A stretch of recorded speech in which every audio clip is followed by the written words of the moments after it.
Merci. La parole est à Monsieur Daniel Fasquelle. Monsieur le Premier ministre, vous prétendez aimer les entreprises. Je vous mets au défi cet après-midi de nous prouver que vous dites vrai en répondant positivement à 2 questions. La première concerne MyFerryLink. Cette entreprise du Pas-de-Calais emploie actuellement 600 personnes. Reprise par ses salariés, elle ne cesse de développer son activité et représente aujourd'hui 12% d'un marché en pleine croissance, qui est le marché du transport de voyageurs par ferry entre la Grande-Bretagne et la France. Comment expliquer dans ces conditions la décision de l'autorité britannique de la concurrence d'interdire à cette société d'accoster bientôt à Douvres? Comment expliquer surtout le silence assourdissant du gouvernement français? Monsieur le Premier ministre, qu'attendez-vous pour interpeller le Premier ministre britannique et la Commission européenne pour sauver cette entreprise et les emplois directs et indirects qui y sont attachés? Dans un autre domaine, Monsieur le Premier ministre, allez-vous laisser votre ministre de l'économie, au nom d'un modèle anglo-saxon qu'il semble décidément beaucoup apprécier, déstabiliser et abîmer les professions juridiques et judiciaires en France? Allez-vous, sans réagir, laisser s'installer des hypermarchés du droit en ville et se développer dans nos campagnes des déserts juridiques en plus des déserts médicaux? La réponse alambiquée, pour le moins, d'Emmanuel Macron cet après-midi à notre collègue Louwagie n'est pas pour nous rassurer.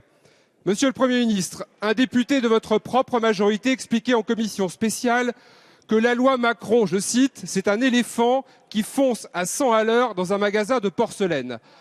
Alors, si vous aimez les entreprises, toutes les entreprises, il n'est pas trop tard, Monsieur le Premier ministre, pour faire preuve de courage, sauver MyFerryLink et arrêter la charge de l'éléphant Macron en proposant enfin une vraie loi à la hauteur des difficultés et des enjeux du pays.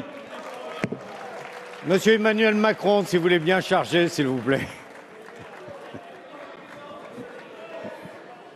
Merci, Monsieur le Président, Mesdames, Messieurs les députés. Monsieur le député, je vais tâcher de répondre à vos 2 questions un tantinet fourre-tout, si vous m'autorisez cette facétie, puisqu'il s'agit de 2 choses extrêmement différentes.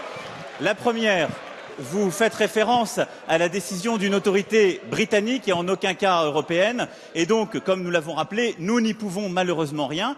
Le ministre, M. Vidalis, a rappelé cet élément. Il a réuni l'ensemble des parties prenantes et nous nous organisons pour pouvoir apporter une réponse concrète suite à cette décision qui, comme je viens de vous le dire, nous échappe et échappe aussi aux pouvoirs européens.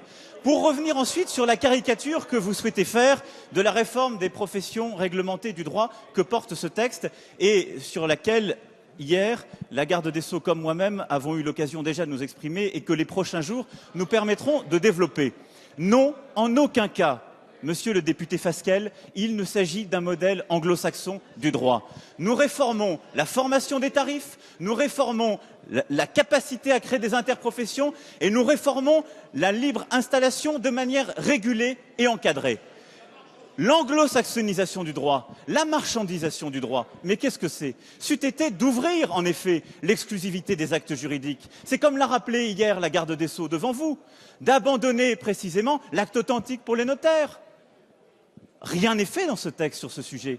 Vous aviez tenté, et permettez-moi de vous le rappeler, en 2009, d'ouvrir ce sujet de l'acte authentique en créant l'acte d'avocat. Ça, c'était aller vers l'anglo-saxonisation du droit français. Nous n'avons pas retenu cette voie, précisément parce que la sécurité juridique de notre pays, précisément parce que le système de droit canon auquel nous tenons est un principe. Il sera tenu de bout en bout dans cette loi et ne dites pas de mensonges devant la représentation nationale.